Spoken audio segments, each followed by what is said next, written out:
아멘. 말씀을 통하여 은혜 받읍시다라고 옆 사람과 인사합니다.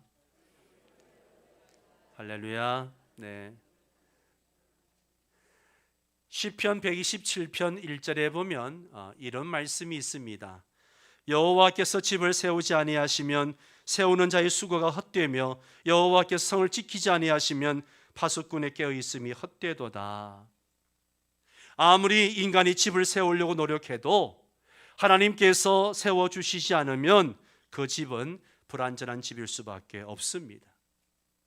아멘입니까? 하나님이 세워주신 집이 가장 건강하고 튼튼한 집입니다. 5월 가정의 달을 맞이해서 신앙명가 세우기라는 주제로 말씀을 드리려고 합니다. 오늘은 특별히 남편을 세워라 라는 주제로 말씀을 나누도록 하겠습니다. 여기에 세운다는 의미도 인간의 노력으로만 세운다는 뜻이 아니라 하나님이 세워주신 가정, 하나님 안에서 세워지는 가정을 의미합니다. 그런 가정이 내적으로는 사랑이 넘치게 되고 외적으로도 모든 것이 잘 되는 그런 가정이 될 줄 믿습니다. 어떻게 하면 하나님 안에서 신앙 명가를 세울 수 있을까요? 가장 좋은 방법은요, 가정 모두가 믿음의 반석 위에 든든히 세워지는 거예요. 남편과 아내 그리고 자녀들이 한 믿음으로 하나님을 예배하고 봉사하고 서로 사랑할 때에 그 가정은 그 어떤 것으로도 무너뜨릴 수 없는 견고한 가정이 될 것입니다. 그런 가정을 세우기 위해서 반드시 넘어야 할 과제가 하나 있습니다. 바로 가족 구원입니다. 이거 없이 하나님이 세우시는 가정은 건강한 가정이 되는 것이 불가능하죠. 반드시 가족 구원이 이루어져야 됩니다. 우리가 가정 안에서 먼저 믿는 것은 참 귀한 축복입니다. 아무도 안 믿는데 우리 가정에서 예수를 믿게 되었다는 것, 특별한 은혜가 아니면 불가능한 일이죠. 그러기에 축복된 사건입니다. 그러나 이제 더 이상 나만 믿는 믿음이 되어서는 안 됩니다. 가족 모두를 구원하는 믿음이 되어야 합니다. 아멘. 여러분, 하나님이 나를 먼저 믿게 하신 까닭이 뭘까요? 나만 구원받고 잘 살라고 그렇게 먼저 부르셨을까요? 아닙니다. 나를 통해서 가족들을 구원하라고 먼저 부르신 줄 믿습니다. 여러분 중에 믿지 않는 집에 시집장가 갔다면 내가 이 가문에 선교사로 파송받았다 생각하셔야 됩니다. 그게 내 사명이라고 생각하셔야 됩니다.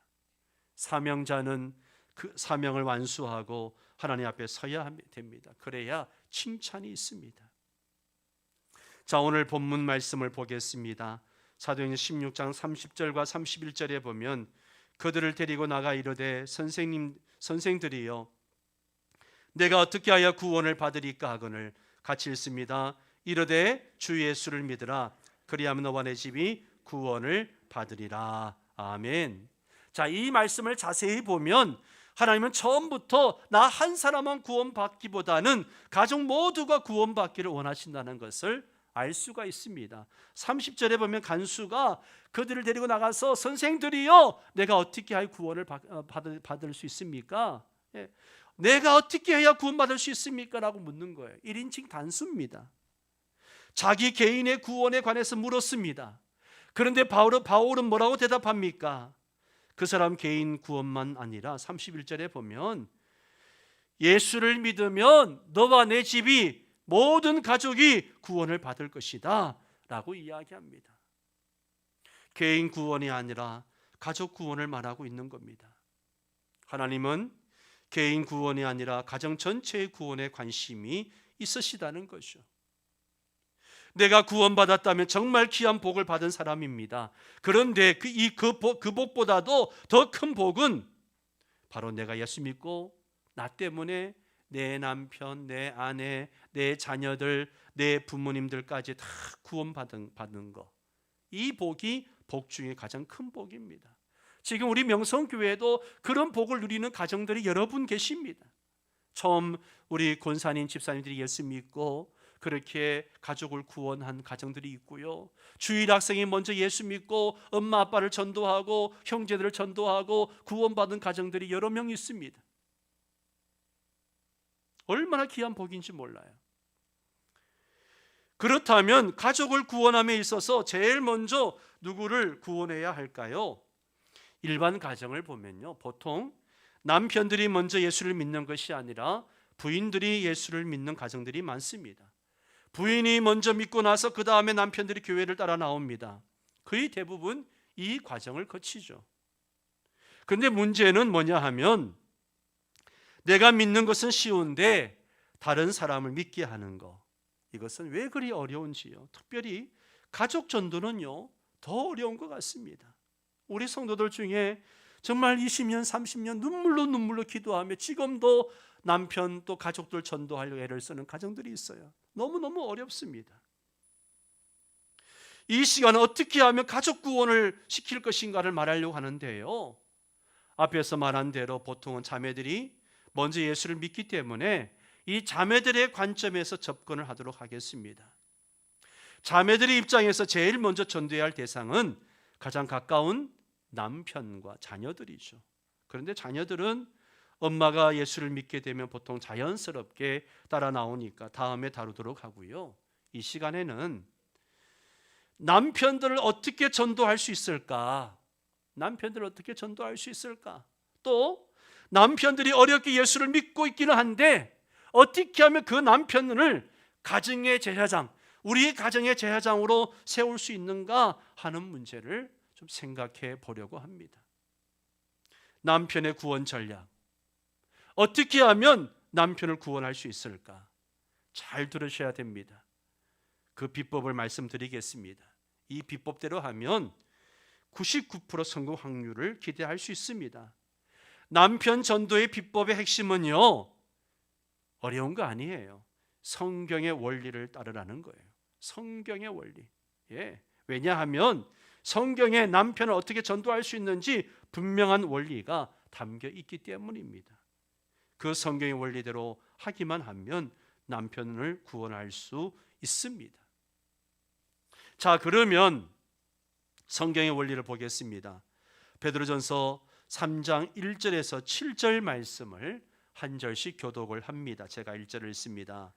아내들아, 이와 같이 자기 남편에게 순종하라. 이는 혹 말씀을 순종하지 않는 자라도 말로 말미암지 않고 그 안에 행실로 말미암아 구원을 받게 하려 함이니, 너희의 단장은 머리를 꾸미고 금을 차고 아름다운 옷을 입는 외모로 하지 말고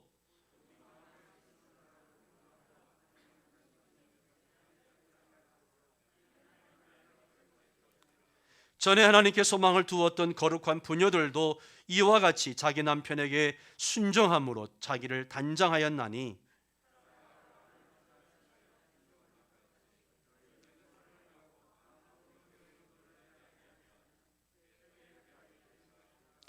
같이 읽습니다. 남편들아, 이와 같이 지식을 따라 너희 아내와 동거하고 그를 더 연약한 그릇이요 또 생명의 은혜를 함께 이어받을 자로 알아 귀히 여기라. 이는 너희 기도가 막히지 아니하게 하려 함이라. 아멘. 자, 이 말씀에 남편 구원의 비법이 담겨 있습니다. 지금부터 하나씩 살펴볼 텐데요, 첫 번째 원리는요, 따라서 합니다. 남편에게 순종하라.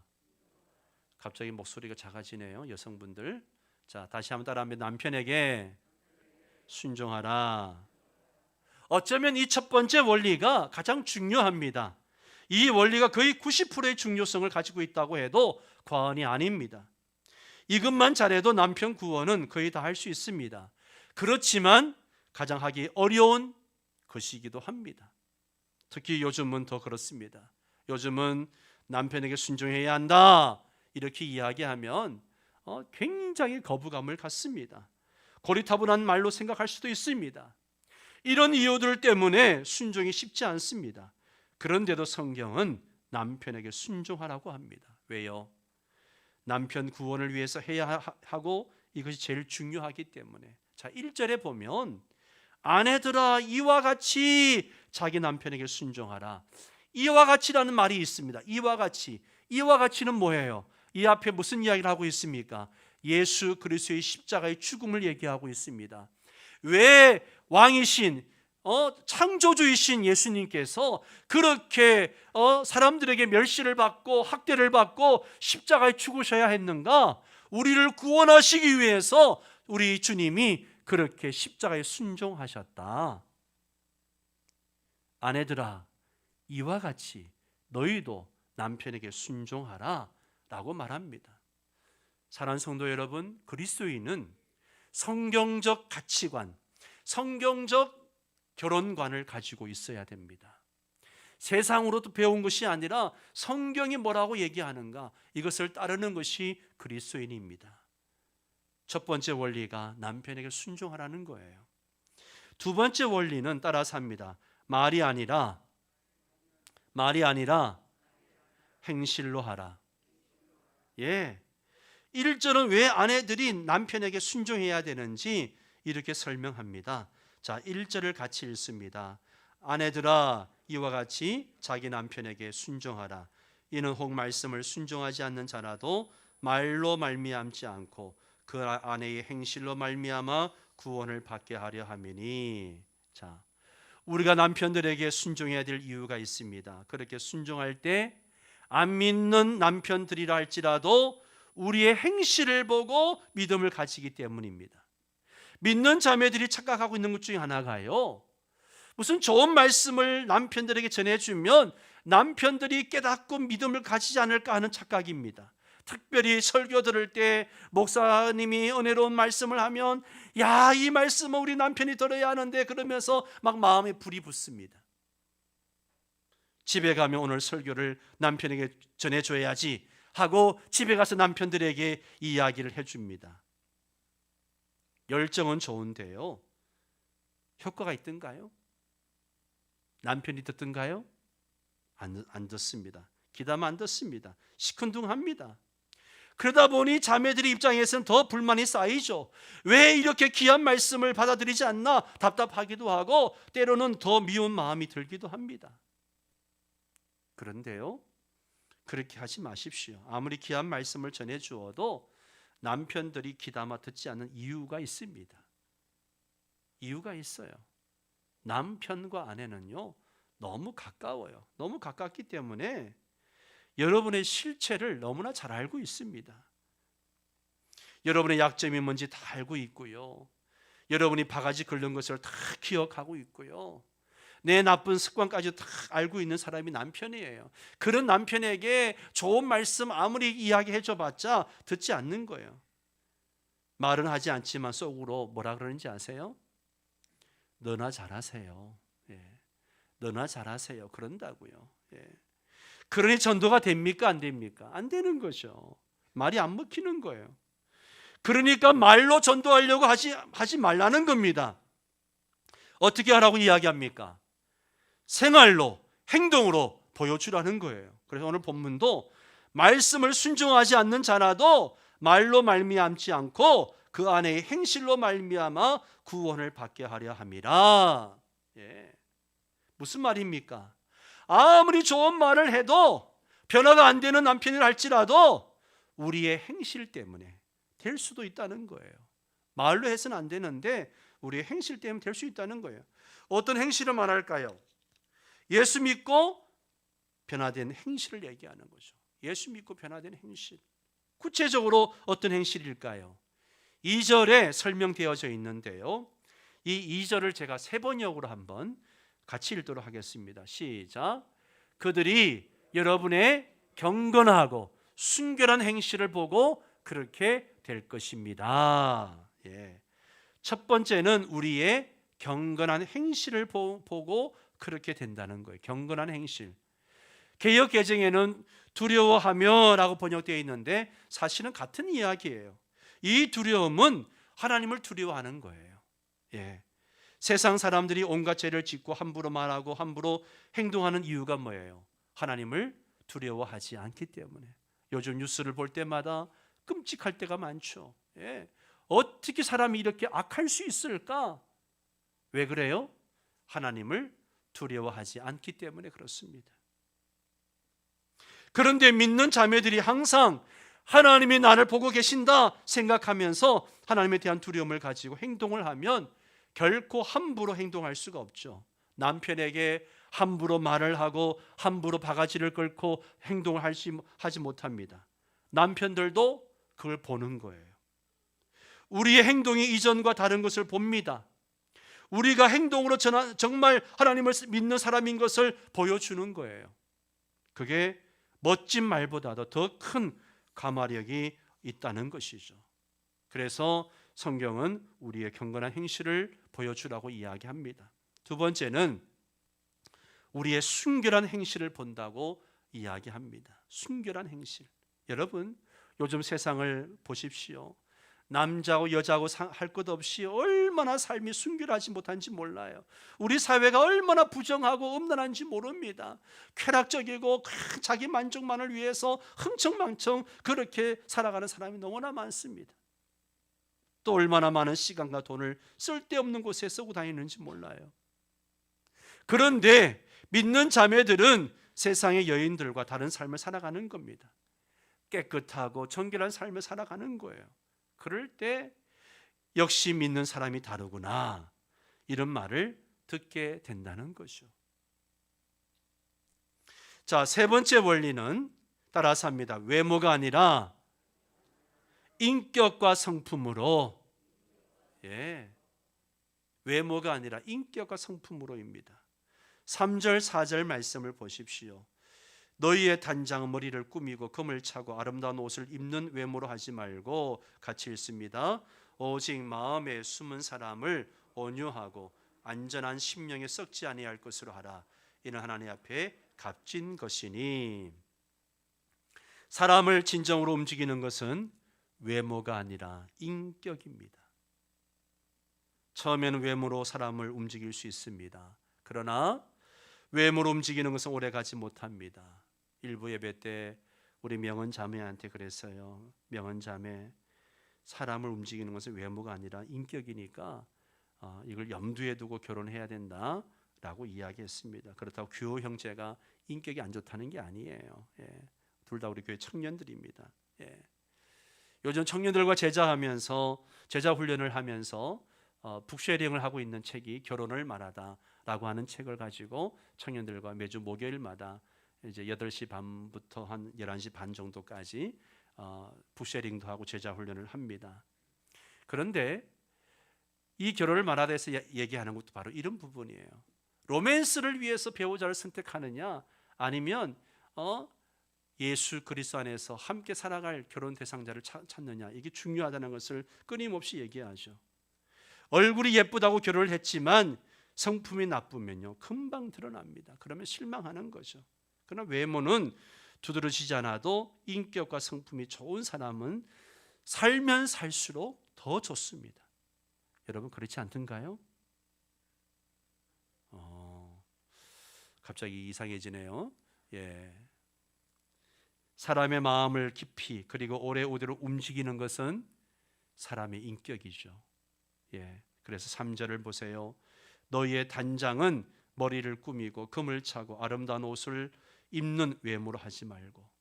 여성들이 단장할 때에 머리를 꾸미고 금과 같은 보석으로 치장하고 아름다운 옷을 입는 치장으로 하는 외적인 것으로 하지 말라고 했습니다.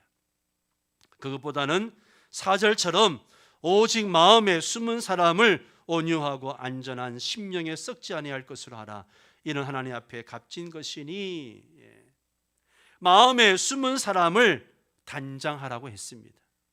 마음에 숨은 사람이 뭐예요? 외모가 아니라 인격과 성품과 같은 내면, 즉 속사람을 얘기하는 것이죠. 그것을 가꾸라는 거예요. 예를 들면 온유한 성품과 같은 것입니다. 어떤 상황에도 화를 내거나 잔소리를 퍼붓는 그런 모습이 아니라 늘 따뜻하고 부드러운 성품을 가꾸라는 것이죠. 쉽게 말하면 이전에는 조금만 일이 있어도 바가지를 많이 긁었다면 예수 믿고 나서는 긁지 않는다는 거죠. 언제나 따뜻한 마음으로 남편을 대하고 언제나 부드러운 마음으로 남편을 대하라는 것입니다. 그러면 우리가 아무리 좋은 말을 해도 꿈쩍도 안 하던 남편들이 우리의 바뀐 행동을 보면 놀란다는 거죠.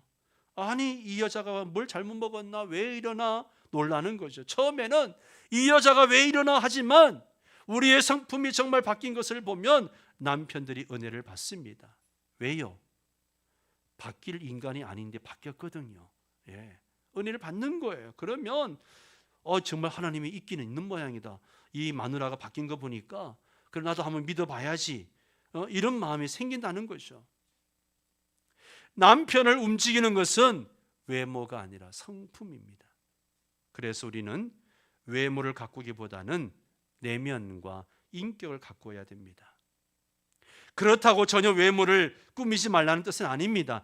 예수 믿는 자매일수록 더 단장하고 꾸며야 됩니다. 더 예쁘게 꾸며야 됩니다. 특별히 남편에게, 자녀들에게 단장하고 예쁜 모습을 보여줘야 돼요. 맨날 그냥 집에서 단장하지 않고 헝클어진 모습을 보여주면 안 돼요. 그런데 여인들이 갖고야 할 가장 아름다운 인격이 뭐냐? 바로 순종이라는 겁니다. 순종. 가장 핵심적인 성품이 순종입니다. 그리고 남편을 구원하는 일에 결정적으로 작용하는 성품도 뭐예요? 순종입니다. 왜 순종일까요? 먼저 성경의 예를 보겠습니다. 5절 말씀에 보면 전에 하나님께 소망을 두었던 거룩한 부녀들이라고 했습니다. 어떤 여인들을 말하는 걸까요? 경건한 믿음으로 살았던 여인들을 말하는 거죠. 그런데 그들은 한결같이 남편들에게 순종함으로 자기를 단장했다라고 했습니다. 다시 말하면 믿음의 여인들이라고 할 때 가장 두드러진 특징이 뭐냐? 남편에게 순종하는 모습이었다는 거죠. 그러면서 아브라함의 부인 사라의 예를 들고 있습니다. 사라는 남편 아브라함에게 어떻게 순종했습니까? 남편을 뭐라 불렀어요? 주라 불렀습니다. 남편을 주라 불렀습니다. 쉽게 말하면 남편을 주님 대하듯이 했다는 것입니다. 그만큼 남편을 존경하고 존중했다는 거죠. 남편을 주님 대하듯이 했으니까 순종할까요, 안 할까요? 당연히 순종했을 것입니다. 마드와이즈 훈련이 끝났습니다마는 마드와이즈의 가르침이 이런 내용들이 많습니다. 남편에 대해서 어떤 관계를 가져야 되는가, 이런 훈련들을 많이 하는데요. 그런 훈련을 하면서 많은 우리 여성분들이 참 많은 도전과 은혜를 받고 변화되는 모습을 봅니다. 왜 남편에게 순종하라고 할까요? 그 모습이 남편들이 볼 때 가장 아름답게 보이기 때문에. 남편들은 아내의 외모가 아름다워서 이쁘게 보는 것보다, 실력과 능력이 있어서 이쁘게 보는 것보다 남자들은요 단순합니다. 단순하기 때문에 남편에게 순종할 때 남자들은요 감동을 해요. 단순한 동물입니다.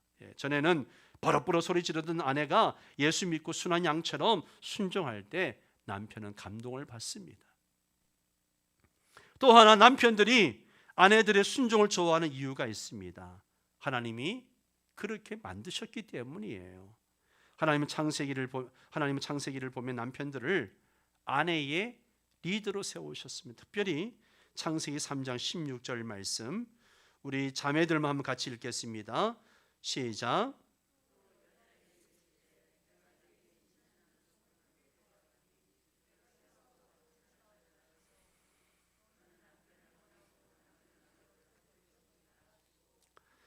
대부분 여성 운동가들이 이 말씀을 싫어하는데요. 너는 남편을 원하고 남편은 너를 다스릴 것이니라. 이 말씀을 오해하기 때문에 싫어합니다. 이 말은요, 남편은 상전이 되고 여자는 종이 되라, 이런 뜻이 아니에요.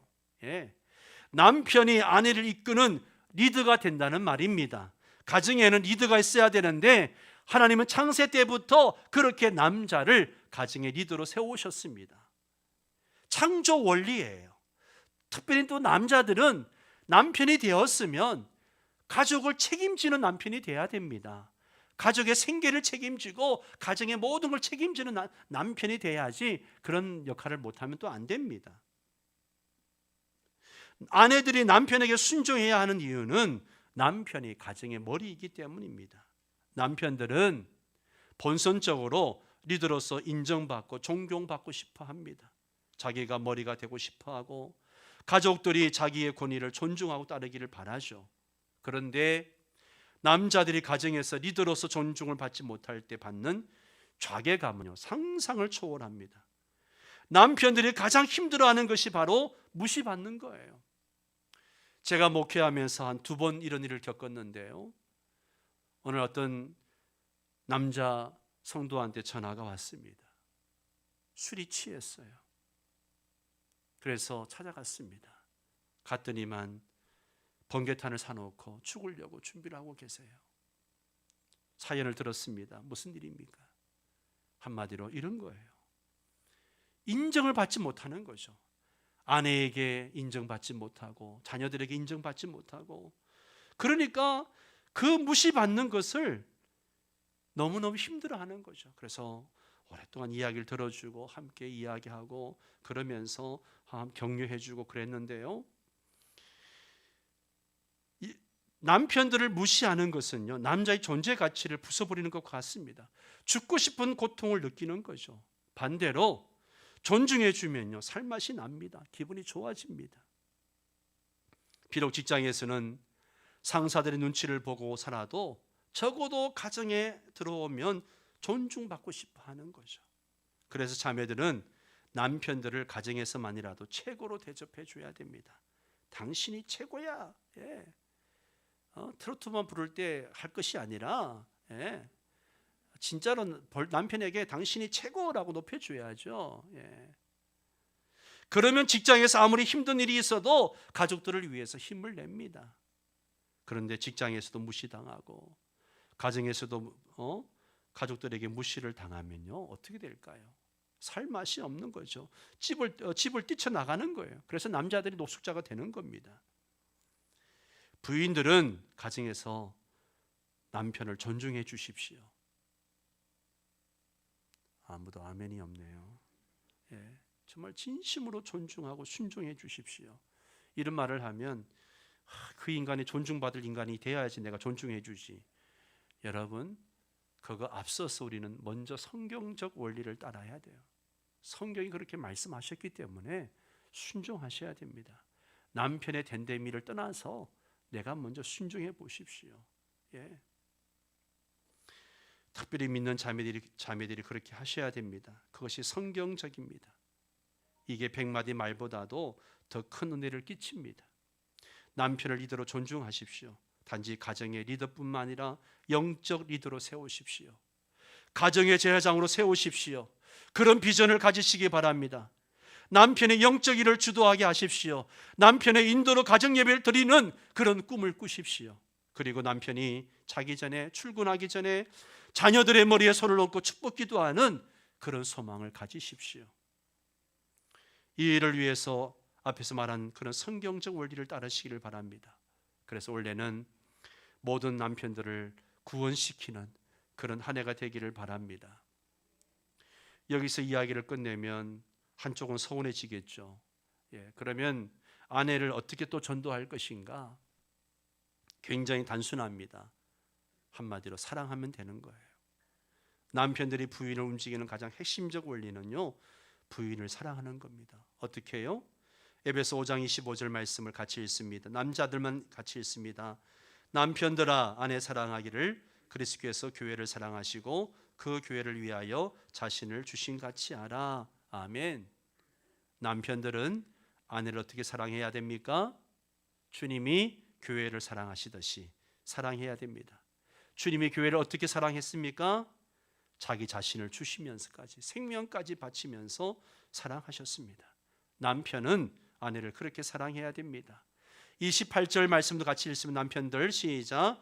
이와 같이 남편들도 자기 아내 사랑하게 하기를 자기 자신과 같이 할지니 자기 아내를 사랑하는 자는 자기를 사랑하는 것이라. 네. 자신을 사랑하는 것처럼 사랑하라고 했습니다. 자기가 소중한 것처럼 아내도 사랑하고, 자기가 존중받고 싶은 것처럼 아내도 존중하라는 겁니다. 자기 아내를 사랑하는 자는 자기를 사랑하는 것이라 했습니다. 왜요? 한 몸이기 때문에. 부부는 한 몸이에요. 그러니 아내에게 잘하는 것이 곧 누구에게 잘하는 거예요?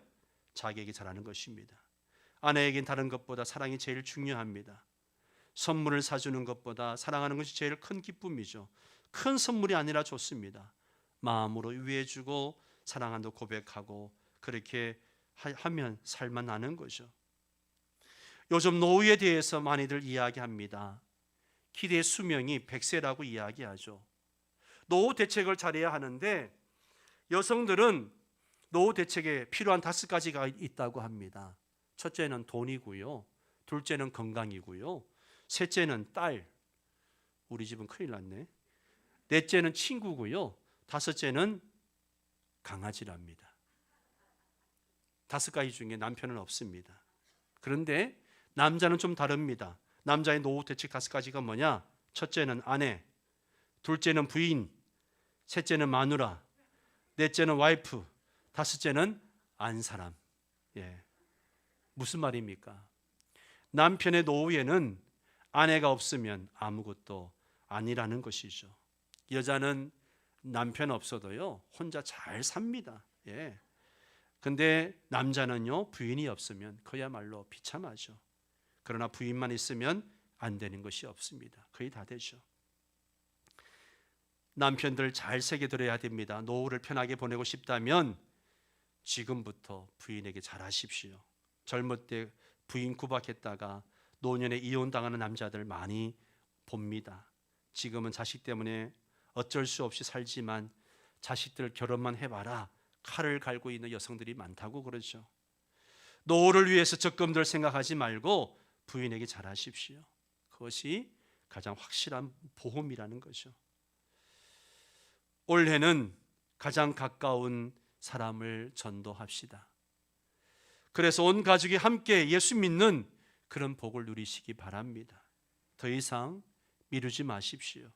성경의 원리를 붙들고 기도하시고 실천하십시오. 그래서 남편을 구원하고 아내를 구원하는 그런 가정들 되셔서 우리 명성의 모든 성도들이 신앙 명가를 세우는 그런 은혜가 있게 되기를 축원합니다. 다 함께 일어나셔서 함께 찬양하고 기도하겠습니다.